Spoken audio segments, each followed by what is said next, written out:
one bitchy customer that seems to have it out for you will probably teach you more about improving your product than 100 people who are politely smiling and nodding their head. I spent the past about 10 years working on surgical robotics. I now have the privilege of saying that I've worked with like the literal father of surgical robotics, the one that has the GIF you see on Reddit. They did a surgery on a grape. We actually purchased a 1 gigabyte hard drive and it was $8,000. Oh my God, this is gonna change everything. And people are like looking at me like, why? And I go, because you can make white light now. The next generation of Apple silicon is going to be 2 nanometers. There were scientific articles being published saying that that was absolutely impossible, that quantum mechanics said you couldn't do that. So when you dialed up to the internet, 9 times out of 10, it was one of my boxes that answered the phone. So what you're saying is you're the reason for that.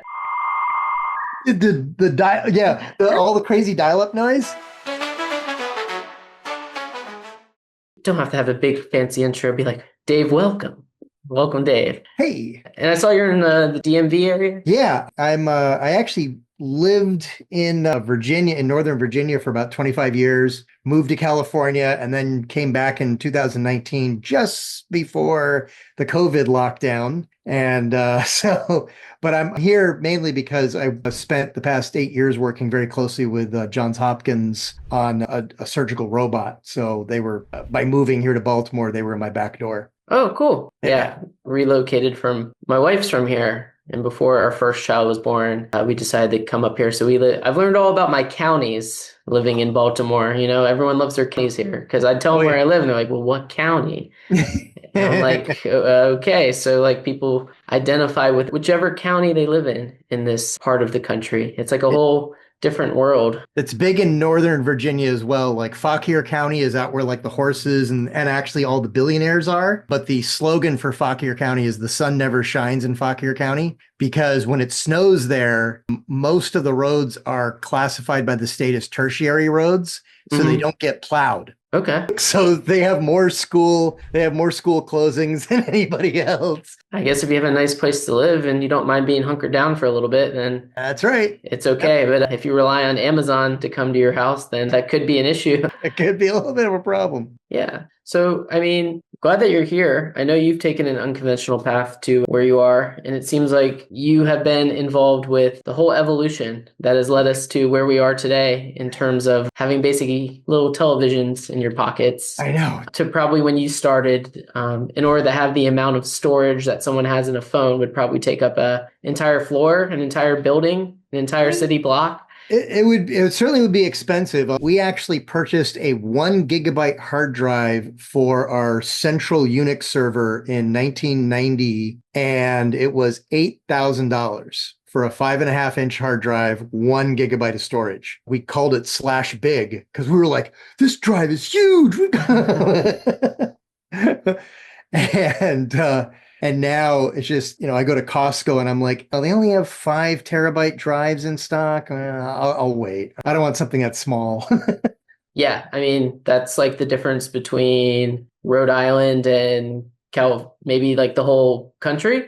Yeah. I was going to say California, but it might be like Rhode Island versus like the entire, United States in terms of the difference in the storage size that we have now, which the storage is what allows us to do what we're doing nowadays. Everything has really changed so radically. And, I'm amazed at some of the just inventions that have affected us just even the recent years. So, when I started, and I'm not sure how old you are, but our computer monitors were CRTs, right? Big vacuum tubes, electron beam hitting the phosphorus in the front. And the size of your monitor was really dictated by how deep it could be. And that made a big difference, right? And then in 1995, a Japanese scientist invents the blue LED. And I remember coming to work that day when I had read it, and I said, "Oh my God, this is going to change everything." And people were like looking at me like, "Why?" And I go, "Because you can make white light now. We've had red LEDs, we've had green LEDs, but nobody could make blue LEDs, and they'd been trying for decades. And because of that, you couldn't make white light, RGB, right? So you couldn't make white light. But now that you could do that, it's like, oh wow." And they're like, "Yeah, but LEDs are still this big. How that's not going to do you any good." And I'm like, just wait. And now you have an incentive to really miniaturize LEDs, and eventually you'll have red, blue, and green in a single epoxy package, and you'll have an LED that can make any color. Now, of course, what didn't occur to me at the time was the impact that would have on computer monitors. Mm-hmm. Would then start to have, these nice wide screens and these beautiful bright displays. And that's had a huge impact. I mean, my computer monitor alone, I had a 27-inch monitor, which required a very sturdy desk. And I think it was cranking like 350 watts of electricity. And now I'm sitting here with, a 27-inch iMac. And according to my UPS, it pulls about 65 watts, the whole computer. So like a 20% of what you were pulling just from your monitor? Just from my monitor. So, it's everywhere. RAM is cheaper, the size of of the transistor, Apple, yes, I am an Apple fanboy, but I'll use any computer. I don't really care. But the next generation of Apple silicon is going to be 2 nanometers. We're getting into a size of the silicon channels that 10 to 15 years ago, there were scientific articles being published saying that was absolutely impossible, that quantum mechanics said you couldn't do that. And it's just, there's examples of that all over the place. It's crazy. When I started in this whole internet industry, I left college early. I was a computer science major, but I actually worked as an assistant art director at a commercial print house. And that was how I paid tuition. And so I kind of had my legs across a couple little industries there. And a friend of mine from high school had just graduated from MIT. He moves down to Virginia and he's working for this little tiny 4-person company, and they're making internet software. Of course, I have no idea what that means. And he's telling me about this. And this was like 1989. He's like, "You got to come work here. You got to move out here." So in 1989, you didn't know what internet or software meant? I knew what software was. I actually could code at that point. Okay. I had been coding since I was probably like 14. Oh, wow. So I had a background in that. I was taking computer science in college because I thought that's what we were supposed to do, right? I mean, that's the check mark, right? Rick is like, "No, you got to come out here.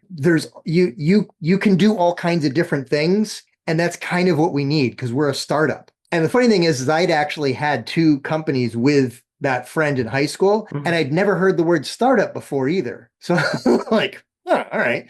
So anyway, I moved to Virginia and I was writing documentation, doing package design. I wrote a book on TCP/IP networking and actually won a technical writing award for it. And I was doing tech support on the phone and at the same time learning everything I possibly could, because I still was like, I couldn't say TCP/IP in the same order more than once in a row, right?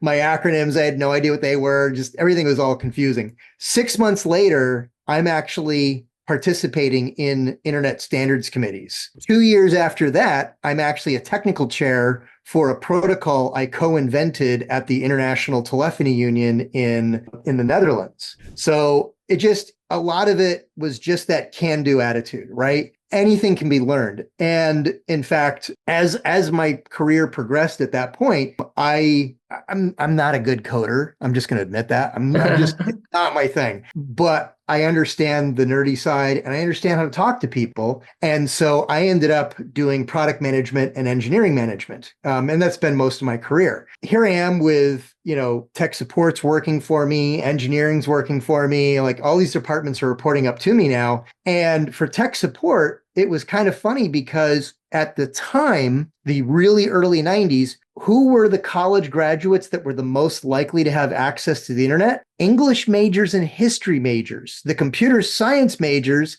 were too busy under the hood because they were like learning kind of like machine language and bit transfers and all that kind of stuff. They weren't really playing around with the internet very much. But history majors and English majors were chatting with people over old school social media, Usenet. And so I was hiring people with history degrees and English degrees into tech support. They knew how to communicate. They knew how to write, good emails and things like that. They knew how to explain things because that's kind of what their education was based in. And they had more experience with the internet than anybody else. I recognized from the very early days that I think skill and energy are more important than raw knowledge because you can learn just about anything, especially now. If I had, a copy of Gemini or whatever happens to be the most fashionable LLM this week, it may change by the time this airs. Yeah. It's a constant cat and mouse game, right? But if I had any of these resources in the early 90s, the stuff I would have been able to just like pound into my brain would have been amazing. But anyway, we moved on to an acquisition. We were purchased by a company called Ascend Communications, and those were the guys that actually built all of the remote access for the internet. So when you dialed up to the internet, 9 times out of 10, it was one of my boxes that answered the phone. I was global line manager for a product called the TNT, which was 2 feet tall, maybe 2.5 feet tall, and it had 672 modems inside of it. So what you're saying is you're the reason for that. All the crazy dial-up noise, and actually our CTO. It's funny because if you didn't hear that your noise, you're like something's wrong, and it was like a terrible noise. Yeah, and depending, the funny thing is that over time, if you heard your modem noises, you could actually tell what baud you were about to connect at. And if it was actually having any errors, like acoustical errors, which just says I worked with modems for way too long for a number of years there. But it was amazing. I did 1 million miles in 4 years, traveling to just about every major telco on the planet, explaining what the internet was and why they wanted to dedicate some of their telco infrastructure into the internet. I did not invent the 56K modem. I worked with 2 of the 3 guys that did. And that marks so much of my career, is that even like more recently, I'm not a roboticist. And yet I now have the privilege of saying that I've worked with like the literal father of surgical robotics. And it's such a cool thing to like be available for opportunities. And, if anything comes down to like what's really unconventional,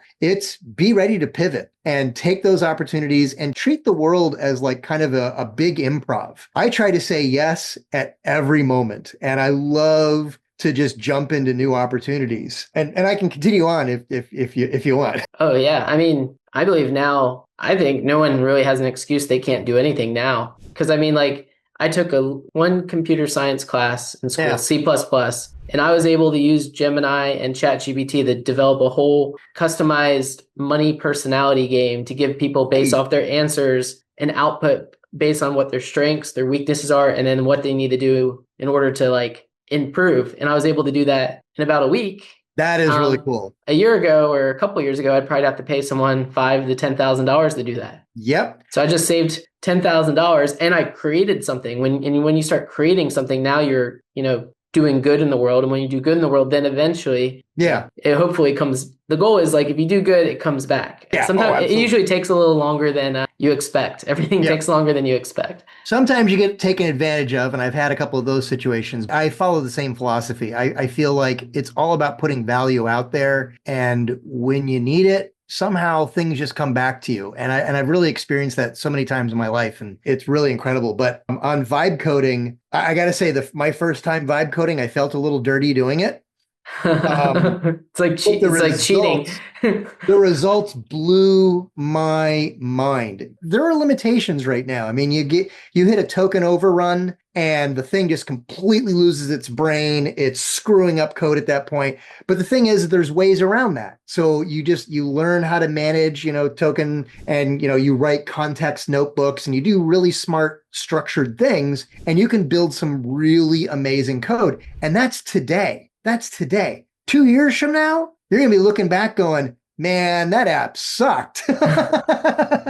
And I think that's really cool. I think it's amazing that we have that much technology at our fingertips. And it's all kind of come from this concept of just having computers just be almost as transparent as you possibly can.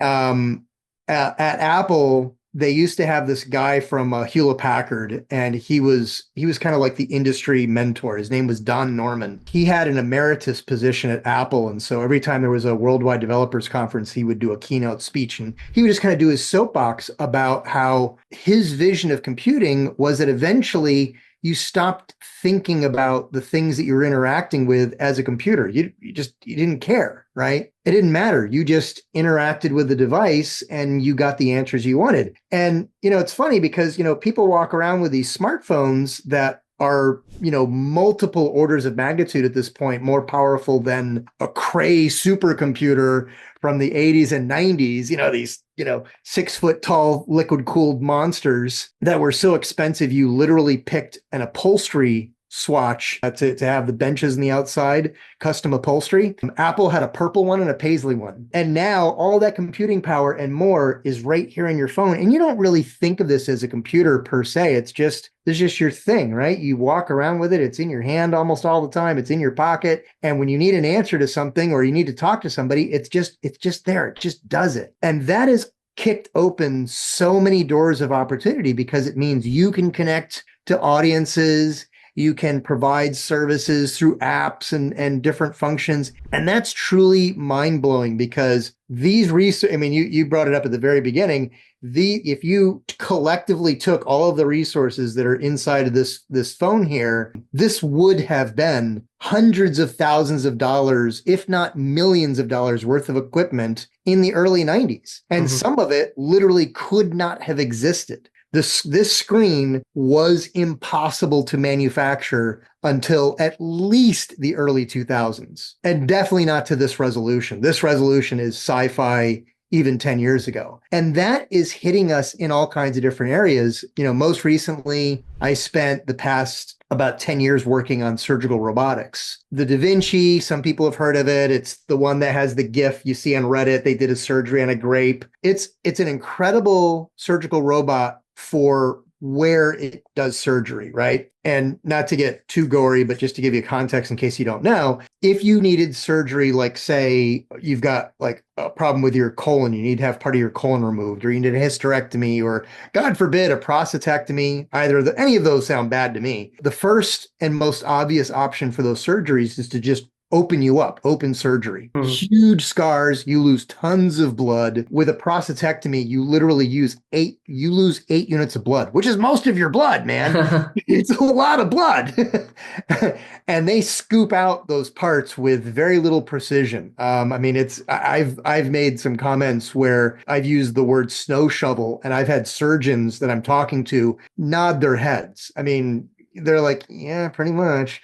But now you have this option called laparoscopic surgery, where they take these rods that are about 18 inches to 2 feet long. They stick them into your abdomen in very small incisions. And then they basically operate those rods to cut tissue, extract tissue, and the infection risk is lower. The surgical recovery is less. Lots and lots of benefits. But the surgeries are technically more complex and cognitively more challenging for the surgeon. So there are fewer surgeons that can do these procedures. The Da Vinci makes the mechanics of laparoscopic surgery so easy to do that there are literally thousands of surgeons available in any geographic area that can do laparoscopic surgeries with those robots. But that robot is not the only one out there. In fact, there's about 200 surgical robots on the market today. Some that you don't even think about, like LASIK. That's like OG surgical robot. It's tracking the micro motions of your eye and blasting you with a laser to give you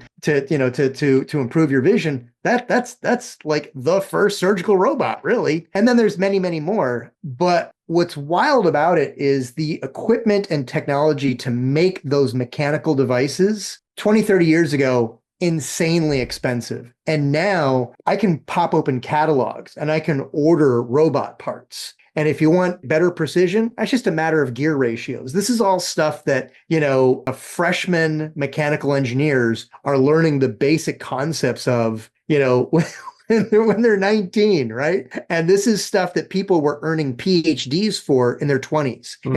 And that's true of internet technology and so many other things where so much of this stuff has now just fallen into our laps and it's become, appified or whatever you want to call it. And it's just right there for us to get at. And that's a really exciting thing because it does mean you can bootstrap a lot of businesses. I've been in the Silicon Valley scene for decades. With my most recent company, I raised $25.5 million with my co-founder, took the surgical robot to FDA clearance. That you kind of do need VC money for because you can't pre-sell a surgical robot to have FDA clearance or you'll go to jail. Yeah. So there, you don't have a lot of choice. But if you're building an app, there's a good chance that you can actually get together the resources you need. You can vibe code it. There are all these crazy discounts for AWS for your cloud computing platform that practically make it free during your development period. There are so many different opportunities where you can just jump in and start developing either solo or with a couple of friends. And next thing you know, you're ready to start marketing or you're ready to ship. And you can do that off of, maybe you got to do a little bit of hustle or whatever. Maybe, you might need to put a few things on some credit cards or whatever, but you don't need to go out there and do the tech crunch, American Idol nonsense on stage. You don't need to be, on a TED Talk schedule. And I've done those things, believe me. You don't need to. You don't need to be the next unicorn to make it big in the startup world. You just get your app out there, find your first 100 customers, however it takes, and then you grow from there. Because if you start with 100 fans, they're going to tell people and it's going to grow from there. And you're going to have testimonials and you're going to have references and referrals, and you really can grow from nothing. And that in of itself, 10 years ago, really was not possible. We are in an age where you really can do it on your own. I think that's incredible. Yeah, I mean, I'm in the financial industry and I've met with a lot of people and I told them what I want to do and they're just like, there's no way you can do that. I was like, why not? Why not? My friend developed this software where you can build out different strategies and basically it back tests data and then it basically does rankings for you. So you basically it's almost like having a Warren Buffett on your computer, like analyzing data for you. And you just click 4 buttons and the software runs every day. And then you just can create all these tools that like Google has with Google Finance and go in ChatGPT and say, hey, I need you to build this sheet for me. Yeah. Boom. I mean, back in the day, you'd have to hire someone full time to do that and probably pay them a lot of money. Yeah. Not only that, but then where do you get your data from, right? You don't have commonly available. You could scrape the web, but that's not You'd have to input it by yourself. And then by the time you input it, it's outdated. Yeah. And here's the thing too, if you're going to, use the kind of the Warren Buffett, Charlie Munger, value investing concept, do you need, quarter second fresh market data to do your analysis? Or does it have to be at least a couple of hours old? Right. And if it's the latter, right, you can do all of that with free access to data. You can go to like finance.yahoo.com, which is still, I think, one of the best public, finance information sites. You can get, option chain data from there. You can get all of the value investing signals, institutional investing signals, all of that stuff is right there. Yeah, maybe it's a little old, but not days old. It's, tens of minutes or maybe an hour or two old. Well, if you're doing value investing, that's all you need. Yeah. And it's right there. And I think so many things like that are true. And I think it's incredible that you really can, bring that kind of value. Now, maybe a year down the road, you're like, you want to really upgrade your service and now you want to have like, millisecond Yeah. recent data. Well, okay, now that you've got some revenue going, you can do a cost analysis and you can do a benefit analysis and decide if it's really worth it to your customers to do something like that. And chances are, if you've built an entire following based on value investing, you might find that you don't need it anyway. Even Yeah. when you can afford it, you may not care. And how cool is that? That out of 8 billion people on the planet, you can form a niche of, let's say that your tool is like $49 a month. Well, so that's 127 people or something like that. That'll get you now a basic $10,000 a month gross income. That doesn't seem so hard with 8 billion people on the planet. What a great, what a great thing, right? And especially when we look and we just see depressing market data and layoffs and I'm old enough to tell folks that, I love doing startups. I have worked for 2 really, really big companies, and Lucent Bell Labs in its time was considered to be one of those companies that absolutely could not under any circumstances fail because they invented what? The microchip, the transistor, the laser beam. They had a portfolio of something like 40,000 patents when they were spun out of AT&T. How can a company like that go from $80 a share to 52 cents a share and be delisted by NASDAQ? More shares in circulation, more common shares in circulation than any company in history. And it went from 80 to 52, $80 a share to 52 cents a share. Poof. So no company's immune. Even Google, Facebook, I don't care. Never fall for, oh no, that company can't fail. Everybody thinks there's an exception out there somewhere, and there just aren't. And to be able to protect yourself by having a side hustle that doesn't kill you. I also don't believe in working 8 hours a week. You got to have a life. Otherwise, what's the point, right? To be able to build, an online software tool and, create an automated marketing funnel and all that kind of stuff that's going to like ding your bank account, ka-ching, first of the month, I get those credit card hits. And I wake up on the first business day of the month and there's all these deposits. Woohoo! What a beautiful thing, especially if you went to sleep knowing that what you built has value. And that's really cool. And, I look back at some of the things that I've done, and sometimes it bums me out that almost all of the products that I have launched in my career just no longer exist because their time passed, right? We sold 1 billion modems worth of access concentrators. I don't think anybody has a TNT running anywhere. I don't know where they would be operating because nobody uses who has a 56K modem to dial up in the first place, right? And so, that was billions of dollars worth of hardware, and I don't know where it is. I don't know what happened to it. Where does all the old tech go? What do they do with it? There are some interesting reclamation companies in India that will actually process down old motherboards and get the gold off of the leads. They'll actually reclaim all the copper. There's some money there if you're willing to do some work. And I think that's pretty cool. Technically, you can reclaim the silicon. It requires some manual labor, but it can be done. And yeah, that's a lot of physical hardware that just, it used to be like, the world revolved around it, and now it's just gone.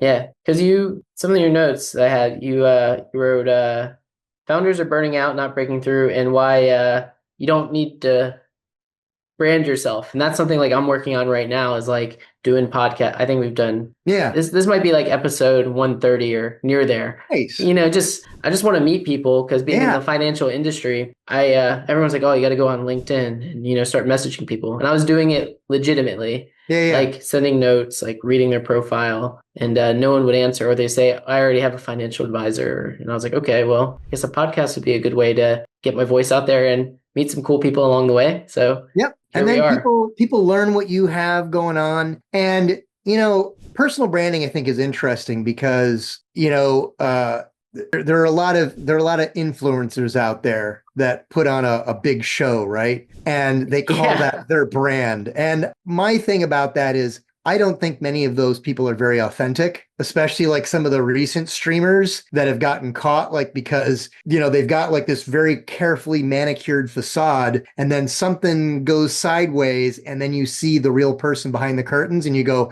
this guy's an hole. It's like the Wizard of Oz. It's like when you figure out who the Wizard of Oz is, you're like, oh, he's not a good guy. That's right. If you're going to be a cranky guy, be a cranky guy. There's a great marketer, Dan Kennedy. I don't know if you've ever read any of his books. He almost passed away during COVID, but somehow he pulled through. And Russell Bronson has actually bought his entire brand. Mm-hmm. Russell Bronson's a big internet marketer. He's got lots of books out. Yeah, I'm familiar with him. He's the ClickFunnels guy. Yeah. Dan Kennedy was like OG direct marketer. Like he actually even produced infomercials on TV. And he has put out a bunch of books that are just like fantastic. And he's got like, there's audio programs out there and stuff like that. But he's a cranky guy. And he never tried to hide it. He's just, he's an older dude. I mean, even when I was younger, he was still old. I mean, he never tried to like hide that behind like a fake smile and that sort of thing, and like create this like external brand that wasn't him.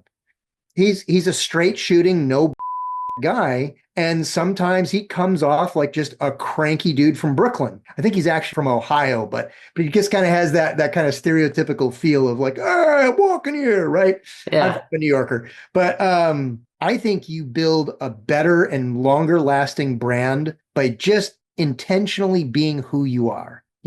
And just going out there and sharing from yourself. And, I'm a nerd. I love to tell stories. I get a little excited at times. And as long as people can deal with that, I mean, that's who I am. And if you can't, well, I'm sorry, man. That is who I am. Like you can go ahead and block me. I mean, it's pretty easy. Right? Yeah. It's like if you don't want to hear from me, just click a button. Yeah, because what am I going to do? I'm old enough at this point where it's like, okay, what difference does it make? You don't like me because I start like waving my arms like Kermit the Frog. And I get really excited telling stories. I love that. It's fun to me, not only just because I love being a storyteller, but also just because I've had enough really fascinating experiences, I think, and other people seem to think as well, that I just think they're worth sharing. And so that's kind of who I am. And so even like I wrote a book recently, and a lot of what I'm doing in there is I'm sharing stories, but I'm sharing not just the good stuff. Because the one thing I believe is when I like watch like these gurus online and stuff like that, and it always seems like they make no mistakes. And when they talk about like learning the hard way, they always talk in these super huge, vague generalities where it's like, okay, what mistake have you really? Why just share your mistakes, man? Right. And so I tried to put some of that, real blood, sweat, and tears into my book and just go, to my audience, founders and entrepreneurs, like, hey, you're gonna have these times you're gonna hit potholes in your own road, as you move forward. And I'm just trying to like empathically reach out to you and go, I know what you're feeling, and here's how I moved through those areas. Mm-hmm. And I've got some other stuff coming out in 26, and it's the same kind of thing. And it's really just me. I'm still doing this. I'm working on commercialization for another surgical robot. And I'm doing a green tech company, which is a waste to energy project where I'm actually manufacturing diesel fuel from agricultural waste. I am not a chemist. I had to learn enough chemistry to work with chemical engineers to kind of like, organize together the building of basically a diesel refinery that takes in cow manure. That's pretty crazy. That's a pretty weird turn on my overall path. But at the same time, it's like the opportunity came up, and there's lots of weird technology that I can apply to it. When you're running a refinery, there are heat issues and things like that. How can we apply AI to actually manage heat and keep it within the safety zone? And there's other things as well, where it's like I can take stuff that I've learned over my career and apply that to the building of this system and come into the market in a really unique way. And so it's really cool. So I'm not just sitting here behind a keyboard saying, oh, I've done lots of stuff and now I'm just writing books. No, I'm still out there doing it. I'm still building businesses and loving it, having an absolute ball doing it. But at the same time, I do love to help people, and I want to have a legacy of having helped other people out there who are trying to do the same thing. And so that's why I'm at the same time now developing content that I hope will touch people and serve them. Yeah, developing content's challenging. I'm not. The whole TikTok thing is really tough for me because I'm like, is my lighting good? Do I need do I need to remember this part to edit it out later? Like it's just it's Yeah, I've learned so many social mechanics. media is easy if you're not on the camera. Like, because I like developed a golf product and I created like a TikTok, and I would just take like golf videos and I would just do like a voiceover, and then at the end I would just ask a question, and I would get like 50,000 plays, 100,000 plays. Had a couple like get over 1 million just by like doing a voiceover. But I wasn't the one on the screen. When you're the one on the screen and people don't know who you are, they're like, see ya. Who is that? Yeah, Yeah. I don't know you. So I mean, that's the challenging part, especially because you've done it. You've just, you've been behind the scenes, and now you're looking to get in front of the camera and let people know, hey, I've done these things. Here is the reason why you should listen to what I've done, how I failed, and what I could do to help you achieve what you're looking to achieve, because people are where you want to be and you're where they want to be. Yep. Absolutely. And it's just, again, it's a really cool thing. And I think a real benefit for people these days is that ability to engage their potential customers from a really early on stage. And it's like, hey, obviously you've got to have somebody respond to you on Twitter or wherever. But you share out there, I'm working on this, and do people do X this way, or do they do it this way? And being able to get that kind of live feedback and really start to engage people and connect with them is really cool. In the old days, OG social media was this thing called Usenet, which was like text-based, and technically before 1985, it was literally illegal to do any commercial activity on the internet. So there was Usenet was like, there was lots of like little subgroups, right? And so like there were like science groups and computing groups and things like that. And so there was a Macintosh group called, because we called them Macintoshes back then, there was a Mac group called ComSys MacCom. And it was where everybody on the internet at the time would come in and ask questions or have discussions about networking for Macs. And everybody at my company, we would monitor that and we would just answer questions. We didn't care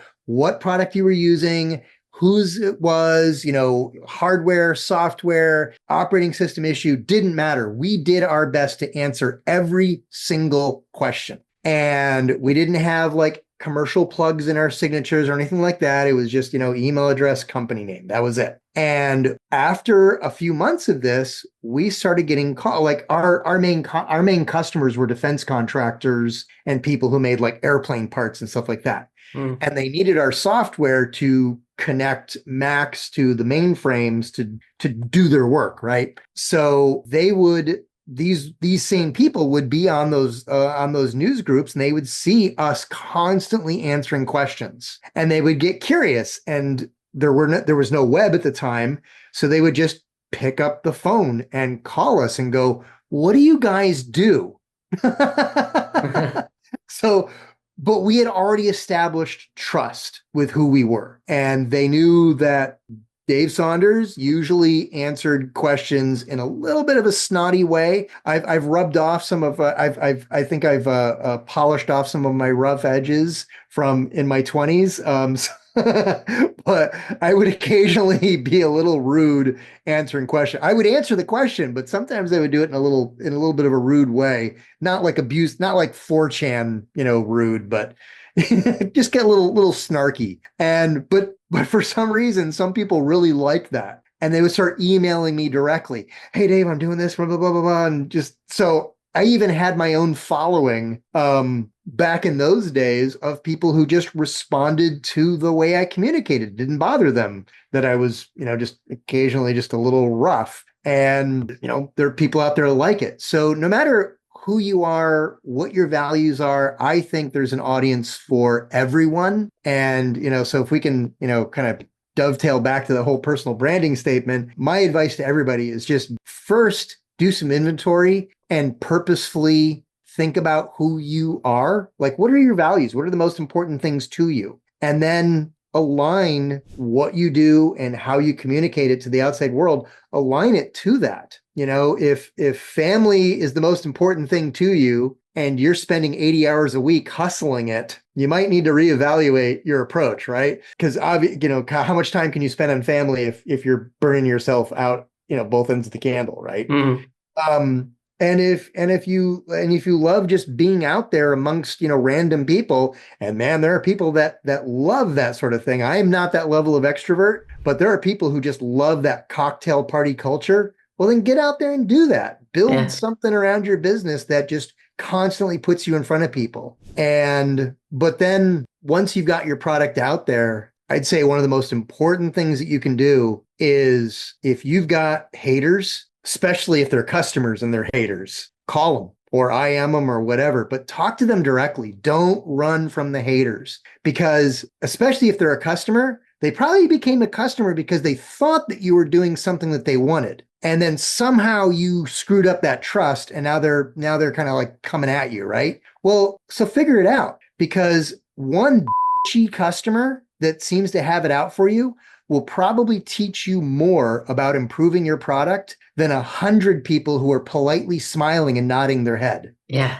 Right? Yeah. I mean, I've learned either someone has a real issue or they're going through something that you don't know about. And then sometimes you can uncover it. Like I was talking to someone and they were being a little rude to me. And I was like, what's happening? And then she's like, I'm like visiting my sister in hospice. I was like, oh, like that's not cool. So like I took the opportunity and sent like a card with like some lemonade packets. Like I hope this sweetens up your day or something like that. So like, but by asking the question and like uncovering, like, are you mad at me or is there something else going on affecting your mood? Because when people are faced with adversity, sometimes you don't handle it well. Yeah, that's right. Absolutely. And that's, wow, that's an amazing thing that you just described doing there. Because I was going to say, Chewy, the mail order pet food guys, do something similar, because what they found is a lot of times somebody will have a pet die and what's the last thing on your mind is going online to cancel your auto order for your pet food. And so you're going through that grief process, your pet died, and then like whatever it is, 60, 90 days later, in comes that big 40-pound bag of dog food. And you're like, oh man.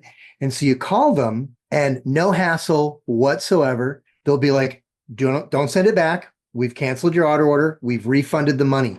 Please take the bag of food and donate it. Mm-hmm. Give it to somebody or just donate it. It's all good. And then usually a couple of days later, they'll send you flowers. People that become Chewy customers are Chewy customers for life. And it's because of that extra mile customer service that they are incredible at it. And I find, to me, I think that's the most amazing level of customer service, to really kind of like do what you were just describing, like read the room. Yeah. And really, I didn't get a response. Yeah. They didn't say thank you or anything, but I'm assuming they got it. It's all good. It's all good. You don't do it for the response. You do it because your values led you to do it. And that's the reason. And that is an awesome thing. And who knows, one way or another, it's going to come back around to you in a good way. And I think to me, that's how you run any business. That's how I've always tried to do it. And I'll tell you, even with that first company, we had a hater. Most of our customers were defense contractors. They had their own weapons. That's never intimidating.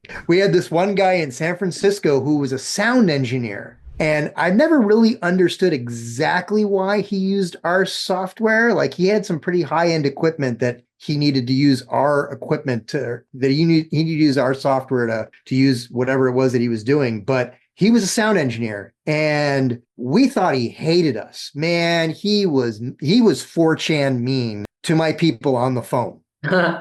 And eventually I started taking the calls. I'm like, his name was and I'm like, dude, you can't talk to people like this. This is not cool. And he's like, bah, bah, bah, bah, bah, bah. I'm like, okay, look. we're going to work on this. Okay. We're going to figure out why the software keeps crashing. And we would send him new copies of the software. We would send him developer builds that like did weird logging that nobody else ever had access to. And he sent us log info and he would run tests like it was his job. Oh, he had free help. He was great. And when something worked, man, we knew it. He'd be like, this, he goes, finally, this is working. Even when he complimented us, he would like, use a bunch of 4-letter words, but we knew he was happy. It was really cool. And he kind of became, it's funny because I mean, it's been a long time since that happened. And I was texting with somebody recently and I go, do you remember?